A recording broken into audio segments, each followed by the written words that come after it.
Hello, എല്ലാവർക്കും നമ്മുടെ പുതിയൊരു വീഡിയോയിലേക്ക് വീണ്ടും സ്വാഗതം. ഇന്ന് ഞാൻ സ്കൂളിൽ പോകാൻ റെഡിയായി ഒരു 5 മിനിറ്റ് മുന്നേ ഉണ്ടാക്കിയിട്ടുള്ള ഒരു റെസിപ്പിയാണ് കേട്ടോ ഇപ്പം ഞാൻ നിങ്ങളെ കാണിക്കുന്നത്. സ്കൂളിൽ കൊണ്ടുപോകാൻ കറിയൊന്നുമില്ല എന്ന് ഉമ്മി പറഞ്ഞു. അപ്പോൾ ഞാൻ പറഞ്ഞു എന്നാൽ ഞാനൊരു ചമ്മന്തി ഉണ്ടാക്കാമെന്നും പറഞ്ഞ് അടുക്കളയിലേക്ക് കയറിയതാണ്. പക്ഷേ സംഭവം നല്ല ടേസ്റ്റ് ഉണ്ടായിരുന്നു. അപ്പോൾ എന്തായാലും നിങ്ങളെയും കൂടെ കാണിച്ചു തരാമെന്ന് വിചാരിച്ചു കേട്ടോ. അതിനായിട്ടൊരു പാത്രം ചൂടാക്കാൻ വെക്കുക. അത് ചൂടായി വരുമ്പോൾ അതിലോട്ട് വെളിച്ചെണ്ണ ഒഴിച്ചു കൊടുക്കുക.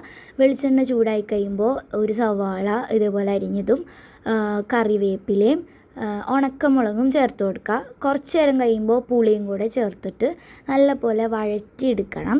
ഇത് സിമ്പിളാണ് കേട്ടോ. ഇനി നമുക്ക് ചെയ്യേണ്ടത് ഇതേപോലെയുള്ള ഒരു മിക്സിയിലേക്കോ അല്ലെങ്കിൽ കല്ലിലിട്ടോ ചതച്ചെടുക്കാം. എന്നിട്ട് അതൊരു പാത്രത്തിലേക്ക് മാറ്റിയിട്ട് അതിലേക്ക് ഉപ്പും കൂടെ ആഡ് ചെയ്തിട്ട് നല്ല പോലെ മിക്സ് ചെയ്തെടുക്കണം. ഭയങ്കര സിമ്പിളാണ്, എന്നാൽ നല്ല ടേസ്റ്റുമാണ്. ഈ ഒരു ചമ്മന്തി ഉണ്ടെങ്കിൽ വേറെ കറിയൊന്നും വേണ്ട. മാത്രമല്ല ഒരു പ്ലേറ്റ് ചോറ് വരെ കാലിയാക്കും കേട്ടോ. അപ്പം നല്ല ടേസ്റ്റ് ഉണ്ടായിരുന്നു. എല്ലാവരും ട്രൈ ചെയ്തിട്ട് അഭിപ്രായം കമൻറ്റ് ബോക്സിൽ പറയാൻ മറക്കരുത്. അടുത്തൊരു വീഡിയോ ആയിട്ട് കാണുന്നത് വരെ എന്തായാലും ഓക്കേ, ബൈ ബൈ.